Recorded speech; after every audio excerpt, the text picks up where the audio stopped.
Oi, meus queridos, hoje iremos tratar do assunto da aula 4, direitos da personalidade.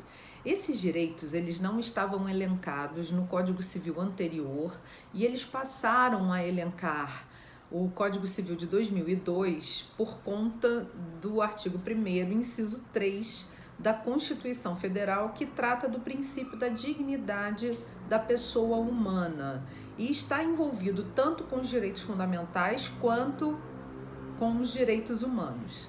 E os artigos 11 a 21 do Código Civil irão tratar sobre esses direitos da personalidade, que envolve a vida, a honra, o nome, a boa fama, a integridade física, moral, tudo aquilo que tem a ver com a personalidade de cada um de nós. E esses direitos, eles também se aplicam às pessoas jurídicas, conforme está previsto lá no artigo 52 do Código Civil. Então, a pessoa jurídica também pode sofrer dano moral, assim como a pessoa natural. O artigo 11, ele trata das características do direito da personalidade e fala que o direito da personalidade ele é intransmissível, mas essa intransmissibilidade ela é relativa, porque, por exemplo, nós não podemos vender o nosso rim, mas nós podemos doar o rim, nós podemos doar o sangue, doar medula. Então, nós estaremos renunciando essa intransmissibilidade numa questão altruísta, de estar doando parte do nosso corpo, porque o próprio organismo ele se regenera na doação de sangue, por exemplo, e na doação de medula, né? Porque a doação de medula é algo que é tão importante, né? Mas as pessoas acabam desconhecendo como é que funciona. É um líquido, né, que se retira lá da medula e que é muito importante para salvar vidas que estão com leucemia, por exemplo, mas o próprio corpo regenera. Então é proibido vender qualquer órgão do corpo humano, mas não é proibido doar, fazer doações. Por exemplo, tem pessoas que têm lá na carteira de identidade que elas são doadoras de órgãos e tecidos, para quando houver a morte, essa pessoa possa doar os órgãos e tecidos. Atualmente não vem mais escrito na carteira de identidade, mas na minha carteira de identidade, por exemplo, da OAB, tá lá escrito que eu sou doadora de órgãos e tecidos. Tanto eu posso ser doadora de órgãos em vida, como após a morte. Só que após a morte, somente os parentes podem autorizar essa doação para que haja transplante de órgãos, e isso também poderia ser muito bem disseminado na nossa sociedade, porque ajuda a salvar vidas. E a questão também da irrenunciabilidade, da intransmissibilidade como características do direito da personalidade também está relacionado também à questão de uma revista masculina, por exemplo, quando uma mulher vai posar nua, né? Se bem que agora não existe mais as revistas masculinas, mas quando a pessoa vai expor o seu corpo, ela está ali renunciando ao seu direito da personalidade. Quando um lutador de MMA, ele sabe que aquilo vai ser transmitido na mídia e ele está ali sujeito às questões também de ofensa à sua integridade física, porque numa luta de MMA sempre alguém sai vencedor e o outro perdedor, e obviamente, né, lesionado, e aquilo vai ser veiculado na mídia, e ele também assim está renunciando ao seu direito da personalidade, ok, pessoal? Então, essa intransmissibilidade e a irrenunciabilidade que fazem parte lá do artigo 11, elas são relativas, porque cada um pode abrir mão do seu direito da personalidade. Por exemplo, isso que está acontecendo agora, essa aula, o meu direito de imagem está sendo relativizado, porque eu permiti que compartilhar com vocês a minha imagem através desse vídeo, né? Porque é diferente quando a gente está na aula presencial do que estar gravando, porque vai alcançar um número de pessoas que não são só aquelas pessoas que estão ali em sala de aula, mas por isso a gente também deve assinar um termo abrindo mão, relativizando o direito da personalidade, que no caso é o direito de imagem, tá? E outra característica do direito da personalidade é a sua imprescritibilidade. O que é prescrição? Quanto mais o tempo passa, mais o nosso direito se enfraquece, em regra, que é a prescrição extintiva, tá? Daí, quando o Código fala sobre a imprescritibilidade do direito da personalidade, significa que a qualquer tempo eu posso requerer que seja retirado de veiculação aquela notícia que está sendo veiculada no Google, por exemplo, tá? Então, é possível que haja uma tutela inibitória, ou seja, uma ação inibitória com uma obrigação de fazer, ou seja, que aquele canal seja obrigado a retirar de veiculação aquela notícia que está denegrindo a imagem da outra pessoa, tá? Nessa questão não vai ocorrer a prescrição. A qualquer tempo pode haver o pedido para que aquela imagem e aquela notícia seja retirada de veiculação, tá? Então nós sabemos que tem alguns artistas, por exemplo, que antes de serem famosos se submeteram a algumas situações e que hoje, por exemplo, estão num patamar em que eles exigem da mídia, né, das mídias sociais e das redes sociais e dos canais que sejam retiradas aquelas notícias que podem ofender a sua imagem. Por exemplo, a Xuxa, ela pediu para ser retirado de veiculação um filme que ela fez quando ela estava no início de carreira, em que ela tinha um relacionamento com um adolescente. E aí depois que ela se tornou a rainha dos baixinhos, isso acabou prejudicando a carreira dela e ela tem todo o direito, porque todo mundo tem o direito de mudar de vida, né? De mudar de opinião, enfim. E aí ela pleiteou a autorização de retirada de veiculação daqueles filmes, tá?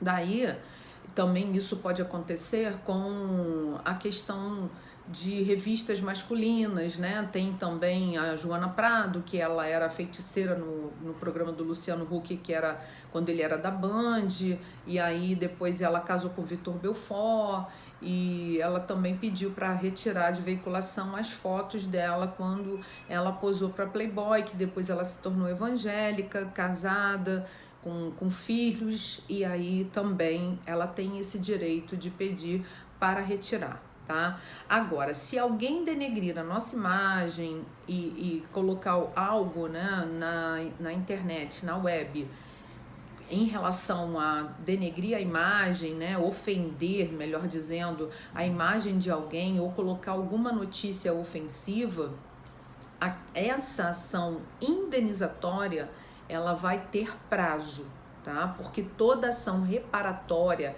indenizatória, ela tem um prazo de 3 anos, de acordo com o artigo 206, parágrafo 3º do Código Civil. Na aula que eu falar sobre prescrição e decadência, eu vou explicar pormenorizadamente essa questão da prescrição, tá? Então, por exemplo, a gente não tem a vida inteira para mover uma ação contra aquela pessoa que ofendeu o nosso direito, que violou o nosso direito. Então, esse tempo é de 3 anos a partir do dia da lesão. Então, a ação indenizatória, ela tem prazo. Qual é o prazo? 3 anos. E a ação inibitória, ou seja, para ser retirada de veiculação da mídia, ela não tem prazo. Por isso que a gente diz que é imprescritível. Tudo bem? Então, a característica da imprescritibilidade, porque não há tempo para fazer com que aquela notícia seja retirada de veiculação, aquela notícia ou aquela imagem, ok, pessoal? Nisso também está envolvido o direito ao esquecimento. Tem pessoas, por exemplo, que cometeram crimes no passado e aquela notícia fica sendo veiculada na mídia e ele também tem o direito ao esquecimento, de não ser veiculado mais aquela notícia daquele crime que já passou, que já houve o cumprimento de pena. Então ele também tem o direito de pedir, de pleitear que seja retirado de veiculação aquela notícia ou aquela imagem, tá? Então, por isso os direitos da personalidade têm essas características, tá? Muito bem. A questão também do direito da personalidade vai falar sobre a utilização da imagem para fins comerciais. Ainda que não seja, por exemplo, ofensivo à honra e à imagem, não pode, por exemplo, usar da figura de uma pessoa famosa, por exemplo, colocar lá o Drauzio Varela. Olha, nós teremos um congresso sobre direito médico ou sobre alguma relação ao Covid-19, e aí coloca a foto do Drauzio Varela, como se ele fosse estar presente naquele evento. Então tá usando a imagem dele como chamariz. Não está ofendendo a imagem, mas está usando aquela imagem para fins comerciais. Portanto, isso aí também pode envolver o direito da personalidade e também a reparação civil naqueles prazos que eu falei para vocês, de 3 anos, de acordo com o artigo 206, parágrafo 3º. Então, se a imagem de alguém estiver sendo veiculada para fins comerciais, mesmo que não seja ofensivo, pode sim ser motivo de uma ação indenizatória. Inclusive, pessoal, o direito do morto também ele tem a ver com a questão da personalidade, tá? Ninguém pode ofender a imagem de uma pessoa que já faleceu. Os parentes podem mover uma ação contra essa pessoa que ofender a imagem do morto, porque o morto também tem direito da personalidade. Nós vimos nas aulas passadas que o morto perde a personalidade jurídica quando ele morre, mas ele permanece tendo direito da personalidade. Não vamos confundir personalidade jurídica com direito da personalidade, ok? Então, personalidade jurídica, ela termina com a morte. E o direito da personalidade, ele prossegue, ele permanece mesmo após a morte. Porque, por exemplo, sabemos que aquele jornalista Ricardo Boechat, ele faleceu. Então, se alguma pessoa, né, se alguém ofender a imagem dele e publicar um artigo, uma foto, alguma coisa nesse sentido, pode a família dele, a esposa dele, mover uma ação contra essa pessoa, porque o morto também tem direito da personalidade. Vamos ver aí o artigo 12, eu vou ler para vocês. O artigo 12 diz assim, ó: pode-se exigir que cesse a ameaça ou a lesão a direito da personalidade e reclamar perdas e danos sem prejuízo de outras sanções previstas em lei. E o parágrafo único do artigo 12, ele vai falar do direito do morto. Ele diz assim, ó: em se tratando de morto, terá a legitimação para requerer a medida prevista neste artigo o cônjuge sobrevivente ou qualquer parente em linha reta ou colateral até o 4º grau. Ou seja, o cônjuge, o irmão, o filho, o pai, a mãe, o sobrinho, o tio, o primo, qualquer parente pode mover essa ação para pleitear a reparação civil por conta da imagem do morto que foi ofendida. Então prestem atenção nisso também, tá? E em relação a isso, vamos supor que se já houvesse uma ação em trâmite contra aquela pessoa que denegriu a imagem do Boechat, por exemplo. Vamos supor que já estivesse em trâmite alguma ação que alguém denegriu a imagem do Boechat e o Boechat tenha ajuizado uma ação contra essa pessoa, mas ele morreu e a ação ela não termina, tá? A ação prossegue porque os herdeiros vão se habilitar naquela ação para prosseguir a ação. Tá? Então existe essa possibilidade também de que uma pessoa, enquanto ela está viva, ela pode sim mover uma ação, e se ela falecer antes do término da ação, os herdeiros podem se habilitar, isso em qualquer ação, tá? Então, que fique claro que assim, a ação ela não termina com a morte do autor ou do réu, ela vai prosseguir, mas os herdeiros têm que se habilitar naquele processo, ok, pessoal?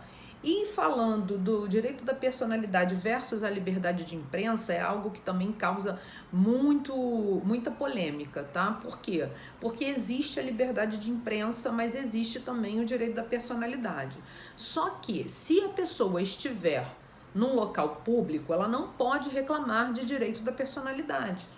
Tá? Ou ela é uma pessoa pública ou ela está em local público. Então, pessoas públicas e em locais públicos não podem reclamar do direito da personalidade, ok? Então, por exemplo, se uma pessoa está andando na rua e a imagem dela está sendo veiculada lá no jornal da hora do almoço, ela não pode reclamar do direito da personalidade. Por quê? Porque ela está em local público. Ou se a pessoa for um famoso, né? Uma pessoa famosa. Aí tá lá na praia, aí o paparazzi vai lá e faz foto, né? E aí a pessoa também não pode reclamar de direito da personalidade porque ela é uma pessoa pública. Então, existe uma relativização em relação a isso, porque existe a liberdade de imprensa versus o direito à personalidade, mas se a pessoa for pública ou estiver em local público, nada ofende o direito da personalidade, tá? Muito bem. O juiz, então, vai aplicar o princípio da ponderação de valores, vai analisar o que de fato aconteceu para poder saber se é ofensivo ou não a questão do direito da personalidade, tá? E falando da classificação dos direitos da personalidade, nós temos a primeira, que é a integridade física, tá? Então, a integridade física a gente já falou, né, da doação de órgãos, da doação de medula, da doação de transplante, que é permitido, né, pela característica da integridade física. E aqui eu gostaria de falar com vocês, né, porque o artigo 13, que a gente viu até naquela aula de transgenitalização, ele diz o seguinte: salvo por exigência médica, é defeso quer dizer proibido, o ato de disposição do próprio corpo quando importar diminuição permanente da integridade física ou contrariar os bons costumes. Então, nessa parte aqui, é muito importante que a gente esteja atento que, por exigência médica, pode haver atentado à sua integridade física nesse sentido que eu falei, de doação de órgãos, de medula, de sangue, e aí existe essa relativização, tá? E o artigo 14 também, ele trata sobre esse assunto da integridade física, que ele diz assim, ó, é válida com objetivo científico ou altruístico a disposição gratuita do próprio corpo no todo ou em parte para depois da morte. Então tem gente que não quer ser enterrada, que não quer ser cremada, mas ela quer disponibilizar o corpo dela para estudos. Então ela pode deliberar isso por um documento para que o corpo dessa pessoa seja destinado aos estudos. Então ela vira imortal, o corpo dela, né, para estudos para fim altruístico, mas não pode receber qualquer valor para isso, é gratuito, tem que ser gratuito, tá?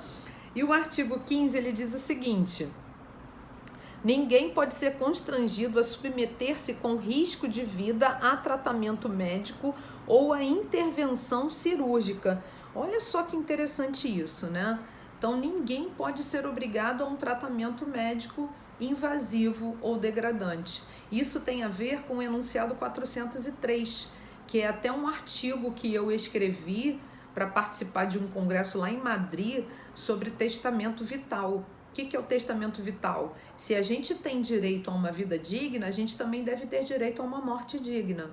E aí, o testamento vital é aquele testamento que, na verdade, foi mal traduzido, né? Porque no inglês ele diz living will, ou seja, desejo em vida, de você deliberar enquanto você está plenamente capaz e com saúde, deliberar que você não quer se submeter ou ser submetido a um tratamento invasivo e degradante, caso você venha a ser acometido de uma doença muito grave. Então, ninguém é obrigado a se submeter a um tratamento de quimioterapia, por exemplo, tá? Então, isso deve ser respeitado através do testamento vital, se a pessoa quiser deliberar isso em cartório. Isso já é muito feito. Depois eu vou compartilhar com vocês, né, acabei que eu nem levei os meus livros para vocês verem, né? Meu livro que já está na 2ª edição, de 20 artigos publicados nos últimos 2 anos, de vários congressos internacionais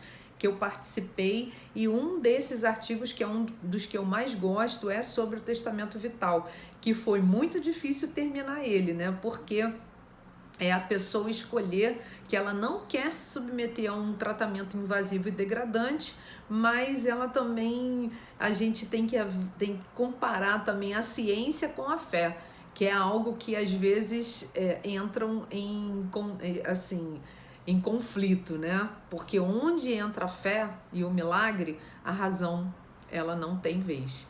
Então, assim, isso foi bem complicado para mim, mas eu saí pela tangente. Depois vou compartilhar com vocês aí o meu artigo, tá? Muito bem, pessoal. Então, vamos lá.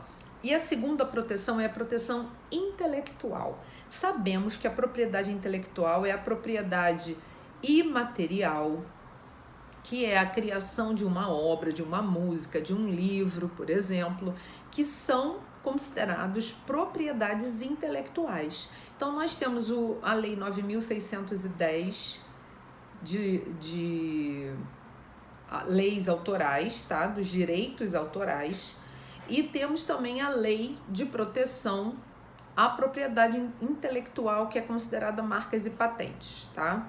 Então, nós temos a Lei 9.610 de 98 e a Lei 9279 de 96, que são, primeira, a Lei dos Direitos Autorais, segunda, a Lei da Propriedade Intelectual, que trata das marcas e patentes. Então, toda vez que alguém compor uma música, que ela vai compor uma música, que ela vai escrever um livro, ela tem direitos autorais em relação a essa música e a esse livro. Toda vez que uma pessoa cria uma marca e uma patente, ela vai registrar lá no INPI, que é o Instituto Nacional de Propriedade Industrial, a sua marca e a sua patente, para que ninguém viole esse direito, tá? Então, também estão protegidos a propriedade intelectual dentro do direito da personalidade. E a proteção à integridade psíquica ou moral tem a ver com aqueles crimes contra a honra, que são calúnia, injúria e difamação, tá? Não sei se vocês sabem qual é a diferença entre esses crimes, que estão previstos lá nos artigos 138, 139 e 140 do Código Penal, tá? Mas os crimes contra a honra, eles também acabam interferindo no direito civil. Por quê? Porque se alguém pratica algum crime, ele também pode gerar uma responsabilidade civil. Então, aquela pessoa vai responder pelo crime numa ação criminal, na vara criminal, e vai responder também numa vara civil pela ofensa, pelo cometimento de um ato ilícito civil. Tá? Porque o que é calúnia? É alguém imputar a outrem um fato devido como crime. Por exemplo, João roubou sem João ter roubado. Então isso é calúnia, porque roubo é crime e essa pessoa está imputando ao João um fato devido como crime. O que é injúria? Injúria é aquela ofensa à honra subjetiva da pessoa. A injúria, a pessoa está xingando diretamente, está denegrindo a imagem, está ofendendo a imagem diretamente. Você é isso, você é aquilo, tá? Então isso é injúria, como aconteceu naquele jogo do Grêmio e do Santos, não sei se vocês lembram, que estava sendo veiculado pela mídia esse jogo, e a torcida do Grêmio estava xingando o goleiro do Santos. E teve uma torcedora que a Rede Globo pegou bem ela no close, né, chamando o goleiro Aranha de macaco, tá? E interessante que o apelido dele é de um inseto, aranha, mas o fato dela ter, e a torcida inteira do Grêmio estar ali xingando ele de macaco, aquilo era ofensivo à honra dele, né? Por quê? Porque as pessoas negras, elas sofrem esse tipo de injúria preconceituosa porque tem a ver com a cor da sua pele, e que isso não deveria acontecer, né, pessoal? Porque isso é ofensivo. Então pegou ela lá no close chamando macaco, e ela foi punida por isso, pela injúria, porque ela estava ofendendo a honra subjetiva. A difamação, ela é diferente, ela ofende a honra objetiva. A difamação, ela é a fofoca. Fofoca é crime, ninguém tem direito de falar de ninguém, tá? Teve uma vez que uma aluna chegou para mim e falou assim: ah, professora, meu vizinho tá lá espalhando pro prédio inteiro o que eu faço, o que eu aconteço. O que eu faço? Eu falei assim: você pode mover uma ação de difamação contra ele, porque ele está te difamando, e é difamação, tá, pessoal? Tem gente que fala defamação. Fulaninha foi defamada. Ninguém é defamado, é difamação. Difamado, tá? E aí ela falou assim: ah, então eu posso mover uma ação contra ele? Posso denunciar? Eu falei: sim, você pode fazer uma notícia crime na delegacia de difamação e, paralelamente, mover uma ação civil de responsabilidade civil porque ele está ofendendo a sua honra. Ah, mas e se ele provar? Falei: ué, ela estava preocupada se ele podia provar que o que ele estava falando era verdade. Eu falei assim: querida, ainda assim, se ele provar, né, se você realmente está fazendo e acontecendo, isso aí, ele não tem o direito de falar de você. Porque ainda que a pessoa esteja fazendo alguma coisa ofensiva à moral, aos bons costumes, não compete a ninguém falar daquela pessoa. Por isso que eu falei, fofoca é crime, crime de difamação, tá? E aqui a gente encerra a nossa aula e eu vou corrigir a aula 4 com vocês, que trata dos direitos da personalidade. Então vamos lá. Roberto, estando em dificuldades financeiras, resolve vender um de seus rins a Flávio, que se encontra na fila de espera para transplante de órgãos. Pergunta-se: pode Roberto efetuar a referida venda? Justifique e fundamente a sua resposta. Claro que não, né? Então ninguém pode vender o seu órgão, mas ele pode doar. Por quê? Porque o artigo 13 fala: salvo por exigência médica, ninguém pode dispor do seu próprio corpo. E essa disposição, ela tem que ser gratuita. Ele não pode vender o rim, tá? A gente sabe que infelizmente tem pessoas que vendem, mas não pode, tá? Por quê? Porque é só de forma gratuita. E a letra B diz assim: com relação à característica da indisponibilidade, podemos afirmar categoricamente que a indisponibilidade dos direitos à personalidade é absoluta? Não. Por quê? Porque nós acabamos de ver aqui na aula que, embora o código diga, né, que é intransmissível, irrenunciável e absoluto, pode haver uma relativização em relação a isso, no sentido de que a pessoa pode sim, por um fim altruísta, doar o seu órgão, doar medula, doar sangue, então pode ser relativizado, ok? E a questão objetiva, ela fala assim, ó: uma das inovações mais importantes do Estatuto Civilista de 2002 é o capítulo referente aos direitos da personalidade.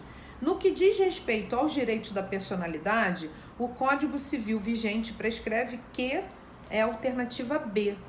Diz assim, ó: é inviolável a vida privada da pessoa natural e o juiz, a requerimento do interessado, adotará as providências necessárias para impedir ou fazer cessar ato contrário a essa norma, tá? Então, sempre que houver violação do direito da personalidade, cabe uma ação civil, tá? Na vara cível. Presta atenção que eu falei, ação civil, vara cível, são diferentes, tá? O direito é civil e a vara é cível. Depois a gente conversa melhor sobre isso, tá? Mas toda vez que alguém for ofendido no seu direito da personalidade, tanto pode mover uma ação civil, que é de reparação civil, e a indenização é de 3 anos, e se for para impedir a veiculação daquela notícia ou daquela imagem na mídia, não prescreve. Tá? Tudo bem? Então, a gente sabe que existe a reparação civil através das ações cíveis cabíveis, tanto indenizatória quanto inibitória. Fiquem com Deus, uma ótima Páscoa. Até breve.